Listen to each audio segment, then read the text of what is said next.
Welcome back to Learn Your Stripes. I'm Ryan Guillory. And I'm Michael Moran. And today we're fortunate to be joined by two officials from the state of Indiana, longtime high school officials, longtime mentors. We'll get to them in just a minute. But first, let's discuss the play from our last episode. Clock shows 0, signaling the end of halftime. The home team's marching band is still on the field. How do you handle this in high school or college? Who are you speaking with?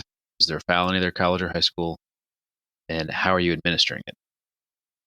So in high school, Rule 364 gives us a delay of game penalty for a failure of the administration to clear the field for the start of each half. Whether or not you throw that flag is up to your discretion. You might want to defend to see how long they remain out there. If it's 10 seconds, you might let it go. If it's 2 to 3 minutes, then we might have a problem on our hands. It's a tough flag to throw. That's all I'll say.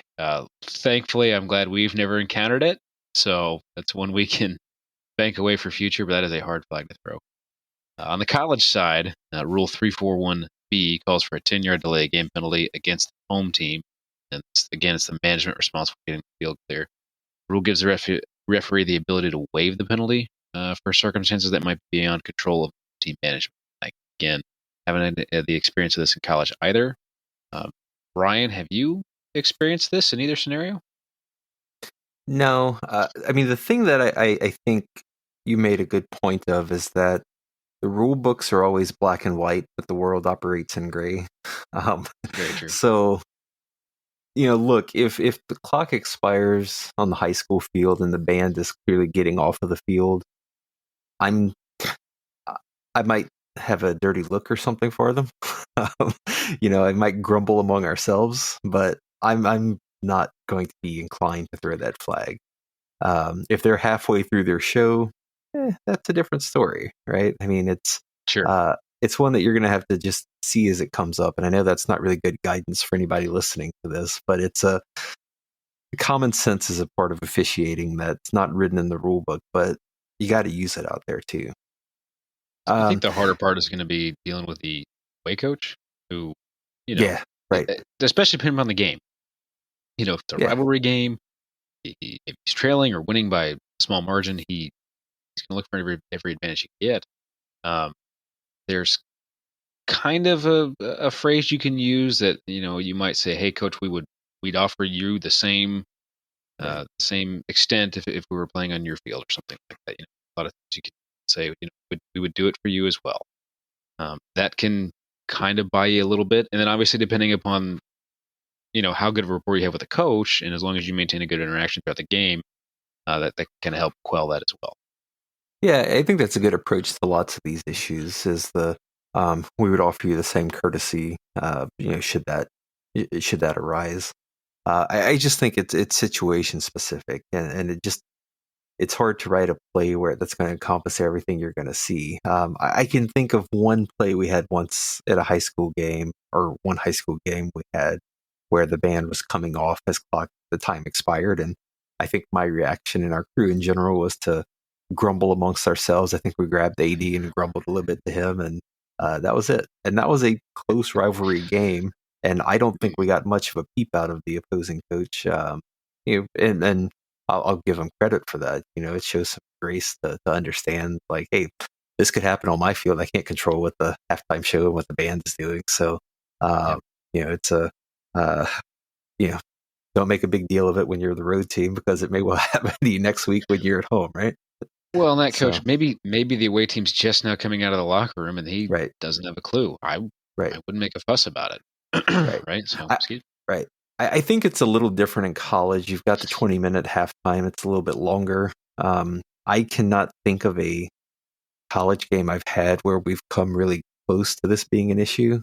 There's not a lot of full-blown marching band halftime shows or other halftime shows, at least in the games that we work. Right. Good point. Right, and that's not a criticism. It's just it's just not a scenario that we deal with. So it's not been a problem. As you said, the college rulebook gives the referee the ability to waive that flag if there are circumstances that are beyond the control of home management. I think that would be a little bit different than your standard halftime show if there's some weather delay or something. Oh, actually, you asked me if I've dealt with this, and I I would have almost gone through this without thinking of it. So I had a game last year where we came out from halftime and we were told there was a medical emergency in the home team stands.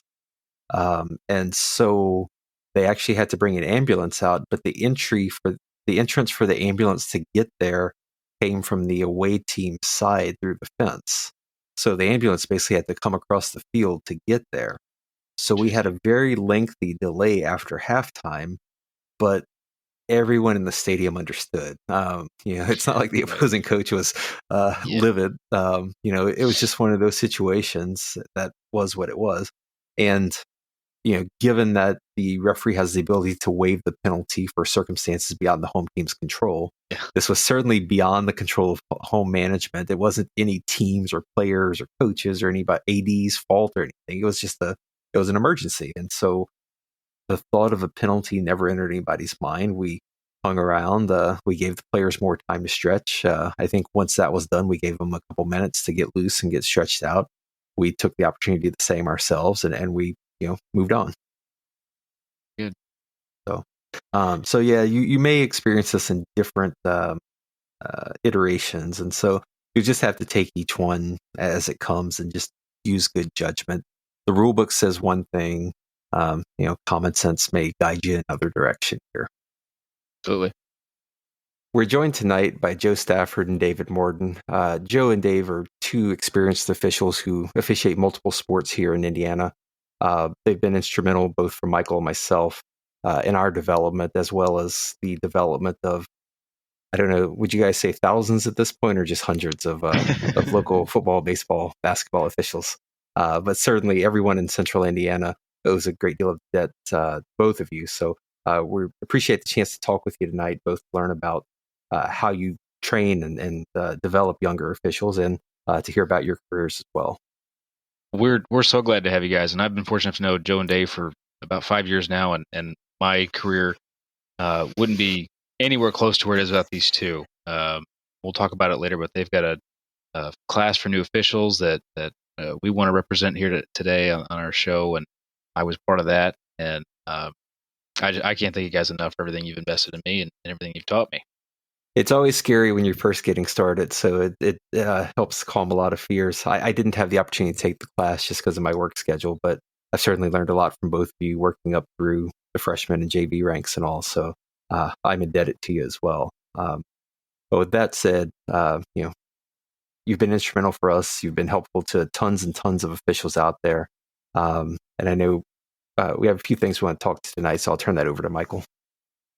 So do you guys want to, Joe, you want to give yourself a quick introduction to the folks listening and tell them a little bit about yourself? Joe Stafford, moved to the Indianapolis area back in the mid-'70s. Started doing football and basketball in the 79-80s.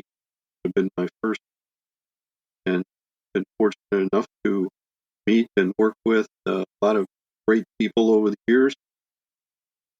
And thousands. I'm sure I've probably run into thousands, but I don't know that Dave and I got that many started. But we're very proud of the people that we've come in contact with, and hope to be able to get back to more going forward. Dave, you want to let the fine folks know about yourself? Yeah, Dave Morton's the name, affectionately known as the Doughboy. I've been officiating since the 1982 season. Started with baseball and picked up football in 1989, and have been a member of the Joe Stafford crew ever since. So Joe and I, as a team, we go way back. We have a lot of war stories. You'll have to ask us the next time you see us for one of those. I'm sure we could indulge for hours just cutting up on each other. So we look forward to being able to expand our network with more people this year. And we learn every day that we're out on the field. So that's one of the keys to developing. So that's all I have right now. And I've been lucky enough to work on the crew with you guys a couple of times, and it's always fun. like you said, there's some stories, and that might be for the after hours section of Learn Your Stripes, maybe. But it's always a good time, and I always learn something, and just always love being with you guys. So happy to do it. So, Yeah, we could even tell some Um, Michael Moran stories. So hang on now. we got That's for the plenty of bonus. them. That'd be for the pay-only bonus episodes that we'll put out. Yeah. As Michael mentioned, and as Joe and Dave mentioned as well, they teach a class for new officials in our association, the Indiana Officials Association here in Central Indiana. So I want to talk some about that because I think it's applicable both to the immediate area, but also to A, new officials around the country, but B, the more experienced officials who want to help bring in and develop those officials, as Joe and Dave have done for us and for so many around here. So um, with the class that you teach and with the exposure that you have to new officials, we want to talk about some of the things that you experienced when you were new and how that might relate to new officials and what they can expect in their first year. So what are some of the things that you did in your first year that helped you along? And what are some of the things that if you had a chance to go back in time and do differently, what might you do differently back when you were first getting started? Oh, well, one of the things that I did that helped me when I was first getting started was attending all of the association meetings, even though it's not hands-on practical. How do you officiate? There's a lot of philosophy discussion during the Indiana Officials Association meetings, and that philosophy is something that I believe that is a learning curve for each of the new officials. And within each crew has their own philosophy on what's a foul, what's not a foul, what are we going to get, what are we not going to get, how far are we going to let the coaches go before we rein them back. So that's key. Another thing that I did was I worked as many games as I possibly could. Whether it was middle school, freshman, JV, it didn't matter. Um, excuse me. I worked as many games as I possibly could. And what that does is the more reps you see, the more comfortable you feel. Because one of the things that really is hard for a new official to grasp is the speed of the game. These athletes that are out there, these 16, 17, 18-year-olds, nowadays, these guys can fly. They are fast, they are quick, and they run in a heartbeat. So working a bunch of games help you at slowing the game down within your mind so that you can concentrate on exactly what it is you're supposed to be looking at. Joe, you have anything else you want to piggyback onto that? Sure. You talked about when we first get started, and there's so many opportunities, especially here in this Indiana area.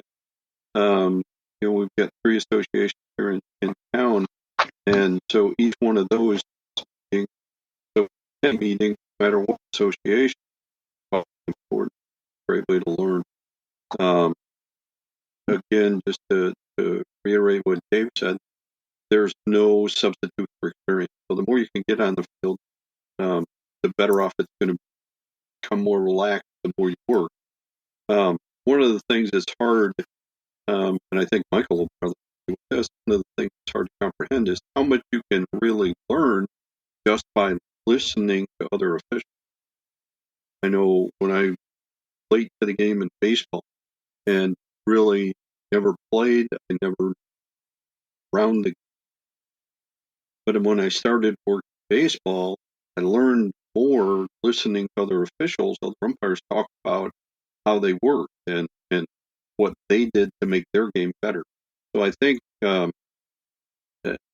that's a hard concept perhaps for some of the guys to understand is you can actually learn by keeping your mouth shut. That's that's not always something we're all good at. Again, going to meetings I think is invaluable, and getting out on the field as much as you can. Too much.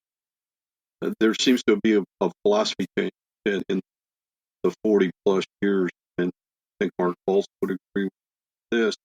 Back in early, when I started my career, and Mark started before I did, the guys would be willing to go and work for free. Anymore, you don't see that as much. I think newer officials always want to get paid if they show up, but you got to be willing to sacrifice a little bit of your if you really want to learn, and there's not always money there for everybody. The financial awards will come later, but if you're in this for the money, you're doing the wrong thing. Because those guys that are going to benefit from the money part of it are the guys that are Sunday. There's a few of us from around Central got that part. Those are few and far between. So if you're out there for the love of the game, get out there and actually work. Don't always expect to be willing to go to meetings and listen, sacrifice your time, your personal time to get out there and learn. There's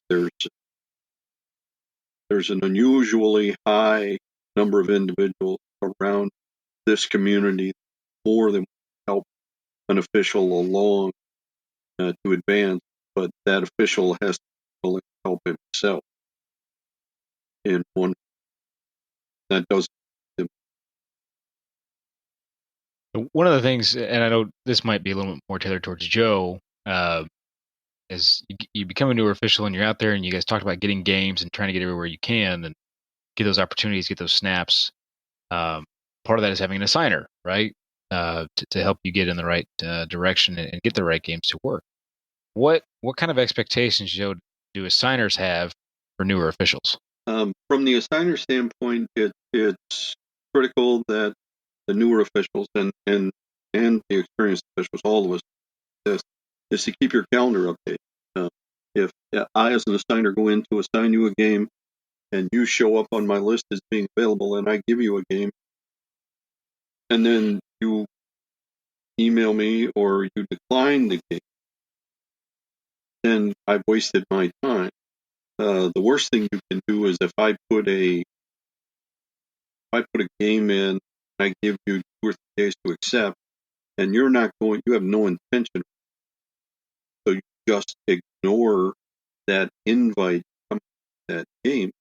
That has taken 3 days out of my calendar to get that game covered, and I don't always have. So if an official gets an assignment and they know they're not going to be able to work it, the best thing they can do for me and for their reputation is to decline the assignment if they're not going to work. And I understand. We all have lives. We all have children. We all have obligations outside of officiating. So if you're not going to be able to do it, decline it at your earliest opportunity. Because the longer you wait, the less time the assigner has to get that covered.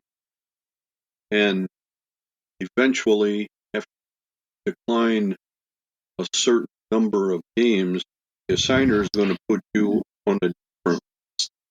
And that's not the kind of. So, kind of piggybacking off of that, either one of you welcome to answer this. How do you develop that relationship with an assigner? You talked a little bit about earning your stripes. Some of the times you're gonna have to work for free. There's some instances Ryan and I both have worked for free and still do, and that happens. But there's some perks behind that. And then eventually, as you start working to the JV stuff, the varsity stuff, right? And you want to get those top games, those big games.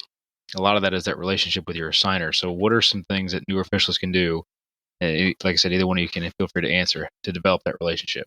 Well, I'll start on this one, and Joe can add anything that he wants to. But the best thing that a new official can do in building a relationship with their assigner is, as Joe mentioned earlier, keep their calendar updated. If you know that you're going to have to go to your daughter's birthday party on a day, close it. If you know that you're going to be out of town on business for these 3 days, close them. Because as Joe said, you're given the opportunity. Games are assigned to you, and you have a priority. Now you have to make a decision. Do I upset the assigner, or do I upset whomever? And a lot of times it's the assigner that takes the brunt of that, which is, it's going to happen, but they should be few and far between when that does occur. Another thing they can do is at meetings, social events, stuff like that, introduce yourselves to the assigner. I know that the people that go through the class have a leg up on getting to know Joe and I. But if you're, a second year guy who, just got licensed last year and you haven't had a chance to come to the class and you want to brush up on your rules knowledge, or you just want to get to know Joe or get your face in front of him, you can still sign up for the class, whether you're licensed or not, and come to the class to be an active participant, which is another way that you could build a rapport with your assigner. And then obviously there's email and text that can go along, and phone calls even.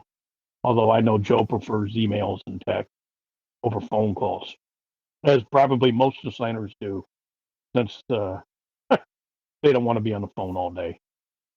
So that's what just building a rapport, keeping your name out in front, and keeping a good solid calendar open with your assigner goes a long way. I agree with everything you said. A lot of things is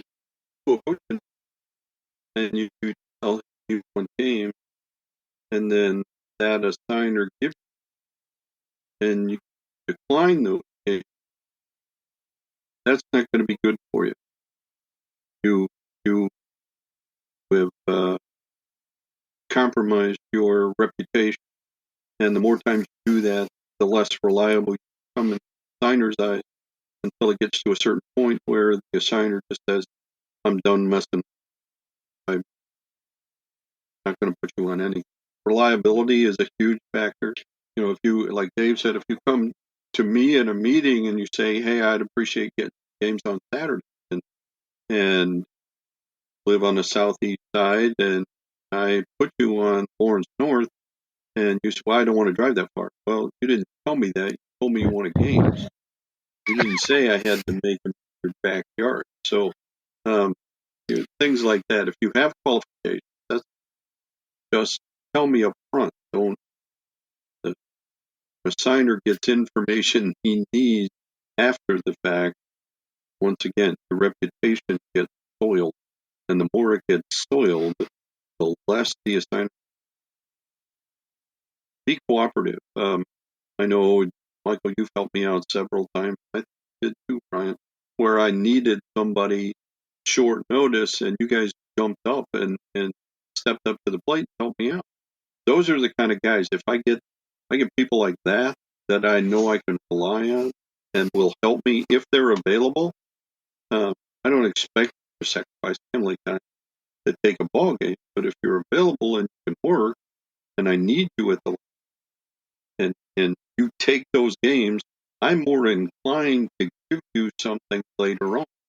Or if you're a budding young official and you're trying to advance to the varsity level, if I know you've gone out and worked some of the better schools at the turf level, I'm more likely to recommend you to a varsity crew than if you have told me no on multiple times, and I'm not going to help.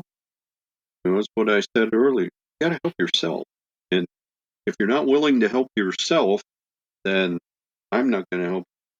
Yeah, I think one of the real keys that both Joe and Dave have stated, and I'll put it sort of more bluntly, I guess, in terms of how I approach it, is that you never want to have, as somebody who gets assigned games, so the flip side from what they're doing, assigning these, but as somebody getting assigned games, I never want to decline a game. I always want it to be that if I have something going on a Saturday or Friday or whatever, it's on my calendar so they don't give me the game to start with. Because I just don't want to be in a position to say, hey, I appreciate it, but I can't work that day. So that's the whole idea of taking care of your calendar.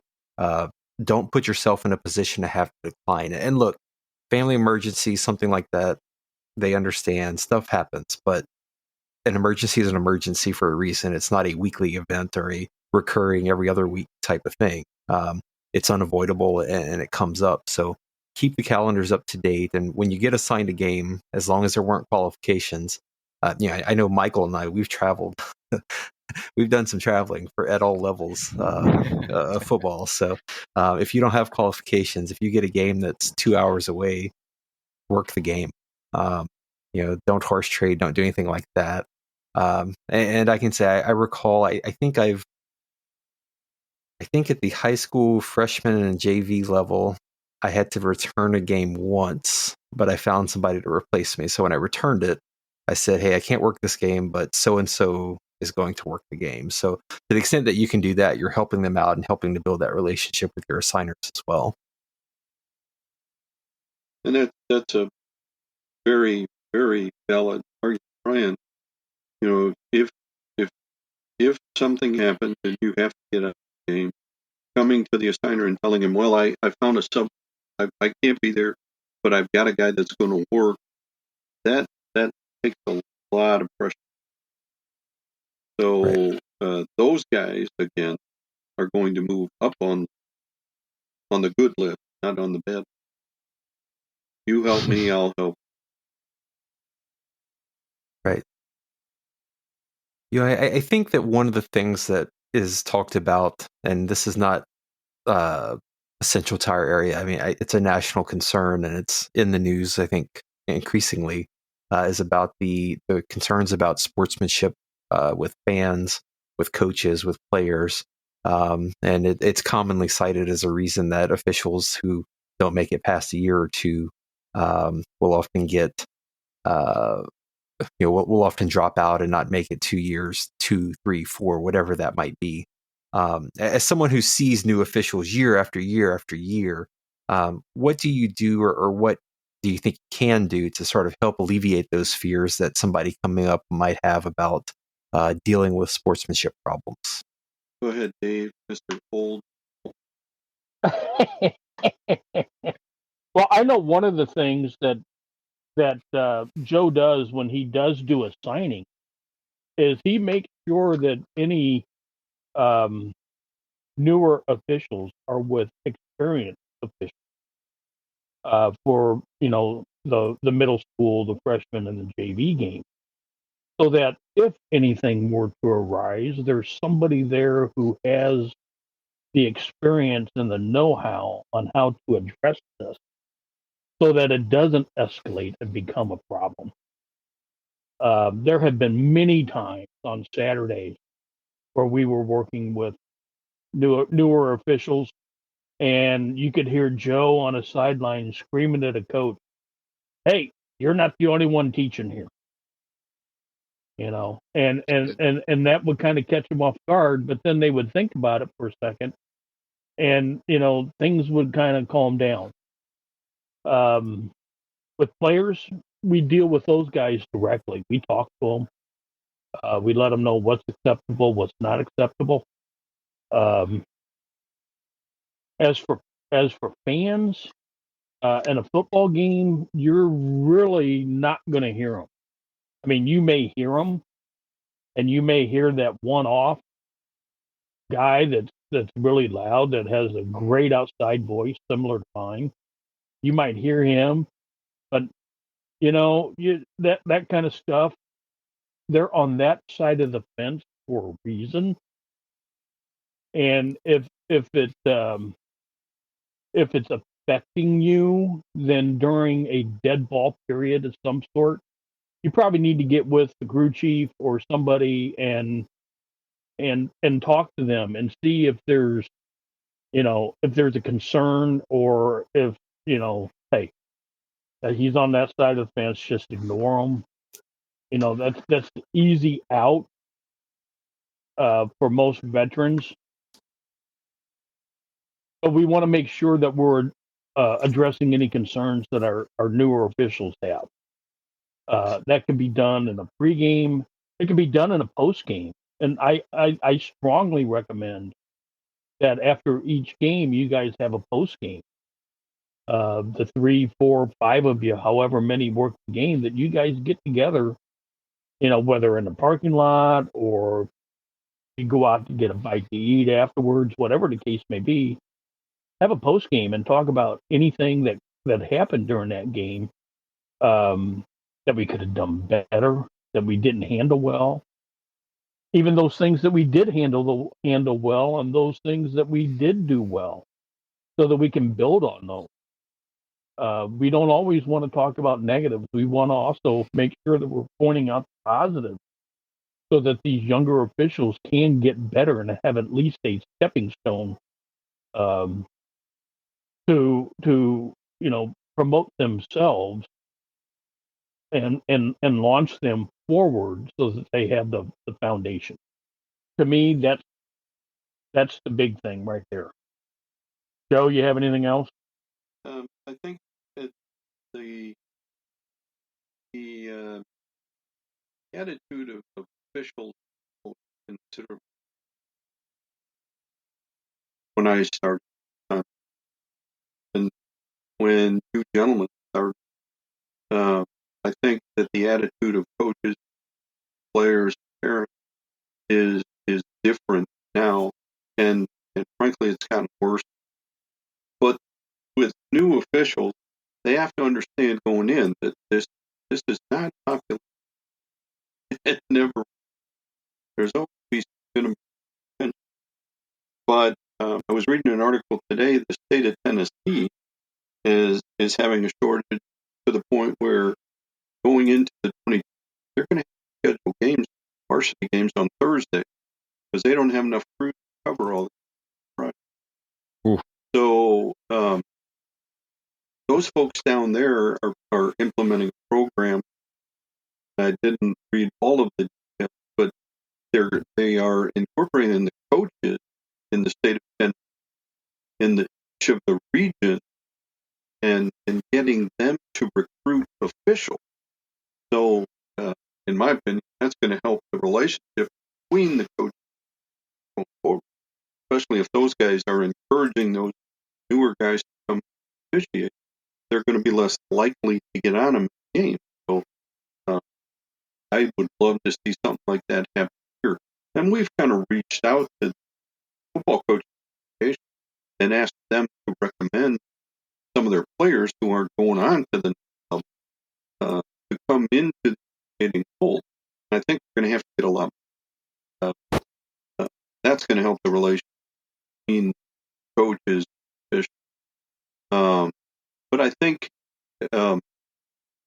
in coaches panels, one of the questions that gets asked is about that between coaches, and the majority of the coaches, they answer the biggest concern from their side.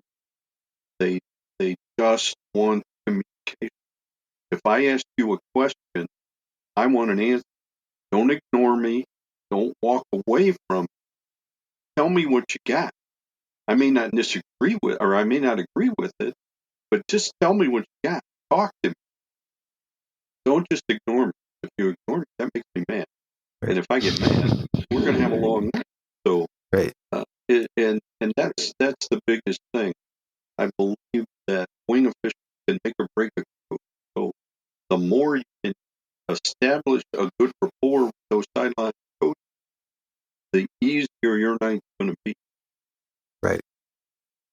All right. Well, thank you both for your thoughts there.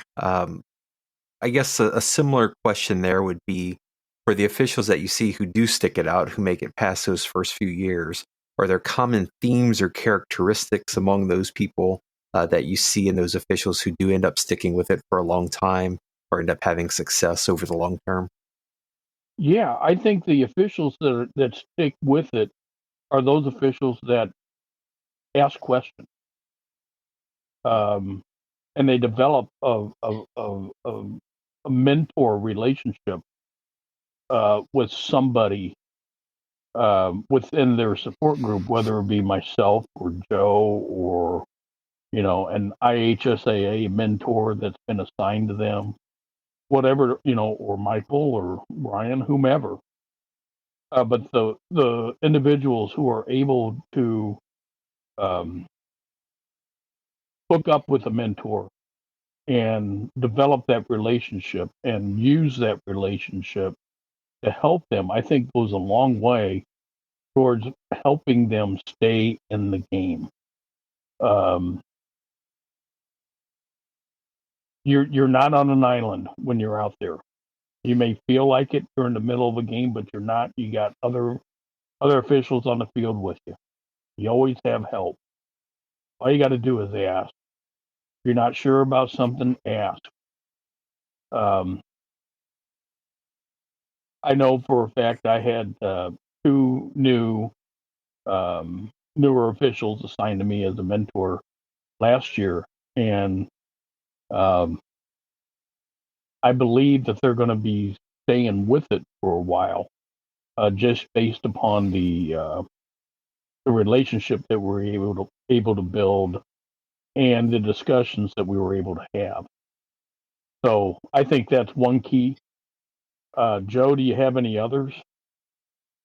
I think one of the things that I see in one of the common things that I see the guys, there's two. First is the passion for every game, be it football, baseball, basketball.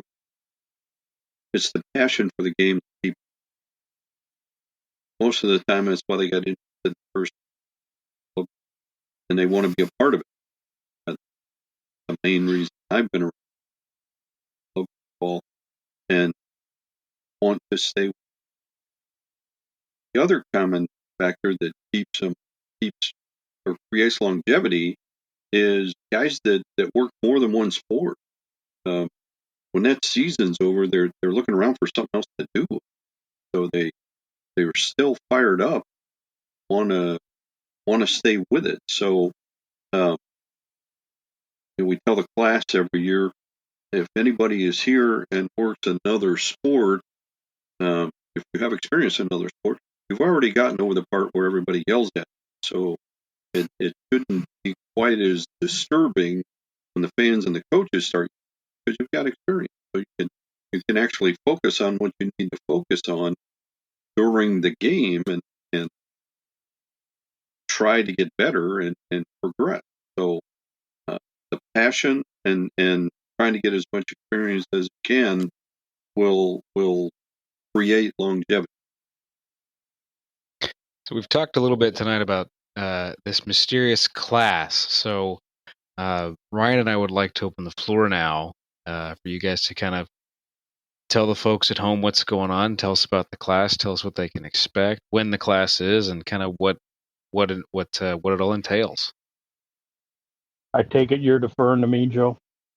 You put the flyer together. Yes, go for it. As the head instructor. Okay. Years ago, and I don't even know how many years ago. It's been at least 20, if not 30. The IOA started a new officials class way back when, and Michael Furnish was the first instructor. No, actually, the first person. Sorry, I gotta Go stop ahead. you. Jim Disney was the first. He was before Furnish. Jim Disney was the first. So maybe we're talking 100 years ago. Oh, jeez. Yeah. Leather helmet. Yeah, leather helmet.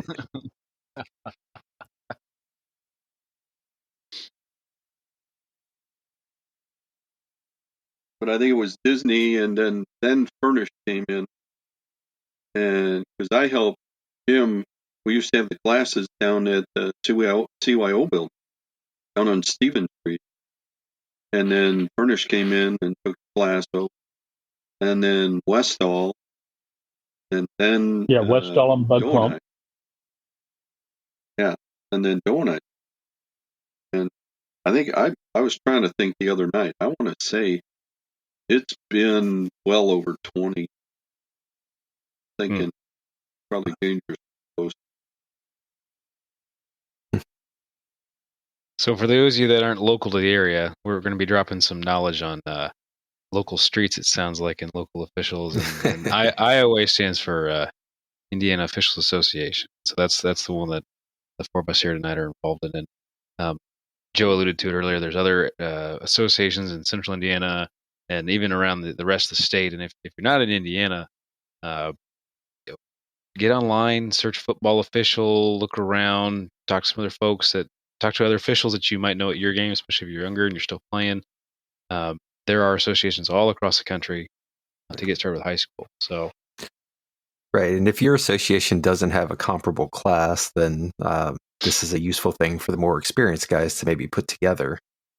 So, in terms of just the class structure itself, can you both kind of talk about how you approach what you do in the classroom, how much time you spend in there versus what you do out on the field, and how much time you're getting the new officials out there throughout the summer? We try to progress through the rule book. We skip rule 1 and we start with rule 2, being definition, and in our opinion, the most important rule in the book. So we start with rule 2 and we spend about between 3 and 5 hours on rule 2, and then we work through the rest of the book in order. We go 1, 3, 4, 5, 9, 10, and we try to hit the intent of the rule and get into some of the specifics of the rule, but we don't just regurgitate the rule. It's pointless for us to stand there and read the book. All of the people who come in the class can read. So what I want them to do, what we want them to do, is to read the book and formulate questions of their own. How long is the class and when does it start? We will start the class on July the 8th, or June the 8th. My apologies. June the 8th. It'll be every Wednesday. We will skip the 6th of July, that being the week of the 4th. And then we'll come back for the 13th and the 20th. The class is going to be held at Belzer Middle School. They can send either one of us an email, and we'll be more than happy to send them a flyer about the class. Once I get a feel for the number of attendees, I'll be contacting IHSAA, and they are very generous in providing us books and materials for the class.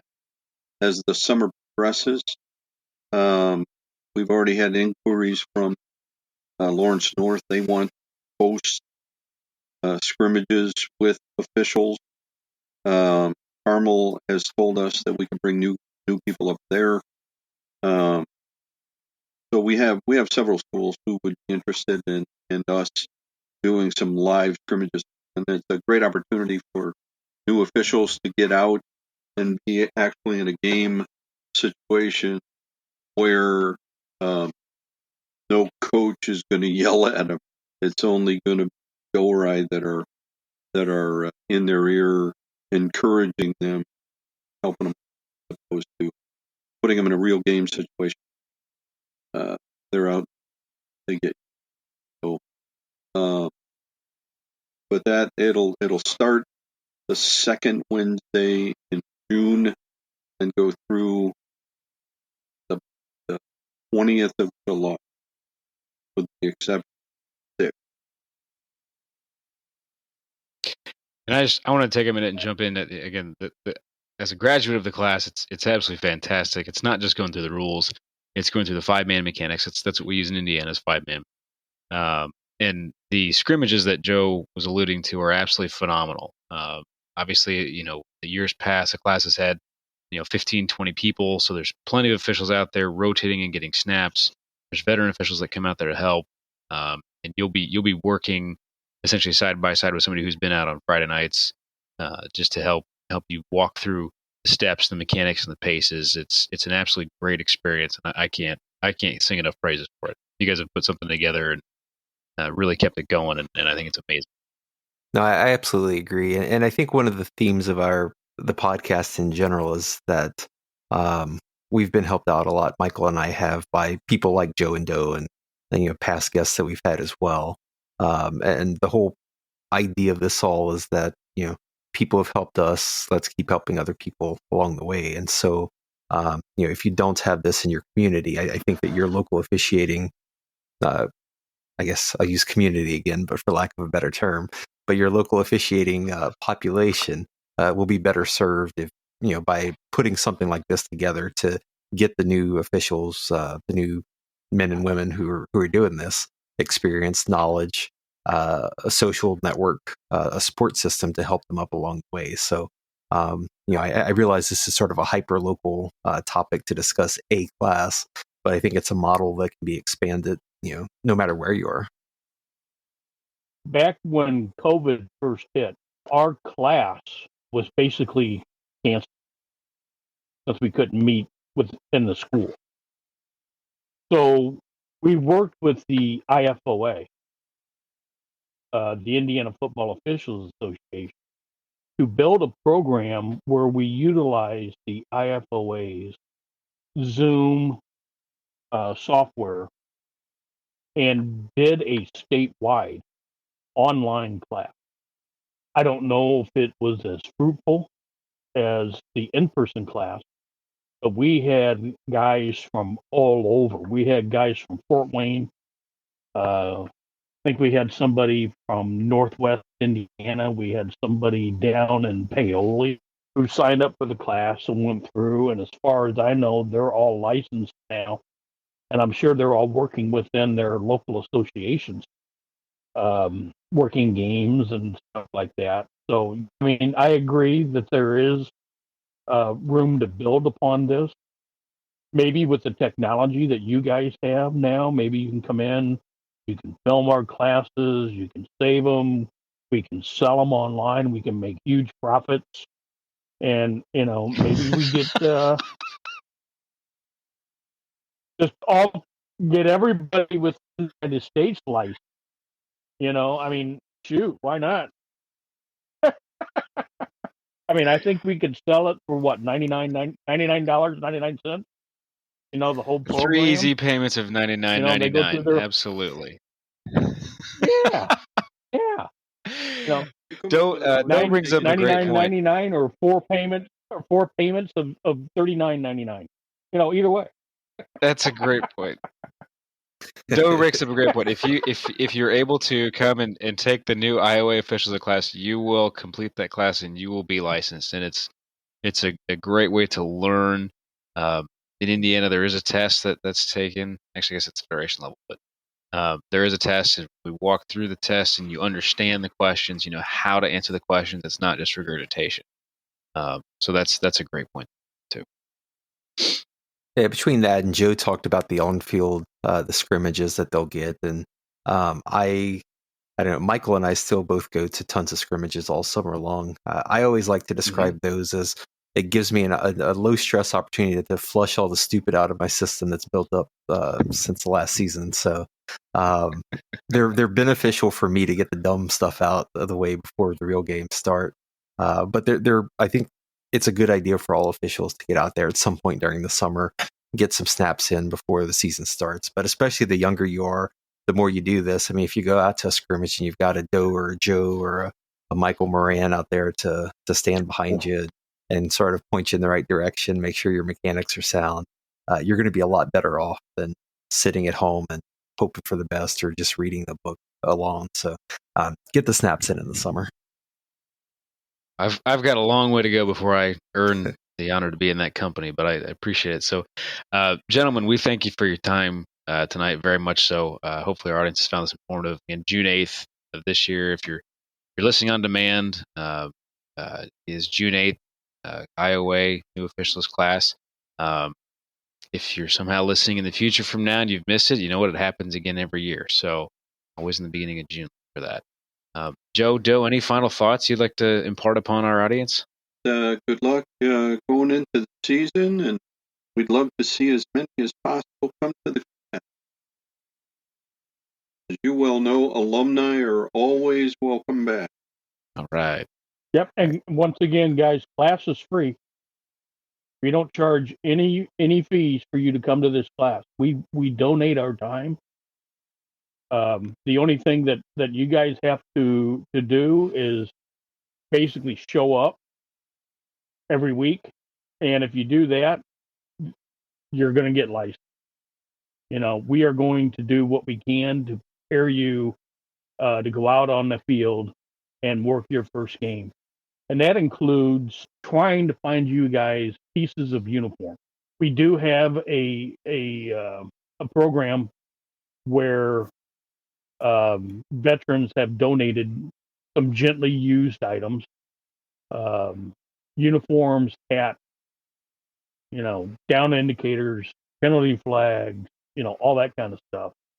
Right now, our inventory is pretty low, but if any veteran out there has anything in their closet that's just taking up space, they want to get rid of it, they can bring it to me or Joe. We are not looking for white knickers. Do not bring us any knickers. If Yes. you have knickers, they're yours. You do with them what you will. Yes, But it is if you have the black pants with the white black stripe, pants with the white stripe. we're more Yep. than happy to take them. Yep. Yep. 1-inch striped shirts, we'll take them if they're in good order. But we would obviously prefer the 2 1/4-inch stripes. Even the ones that are not subliminated, we'll take those because those guys can use them on their middle school games.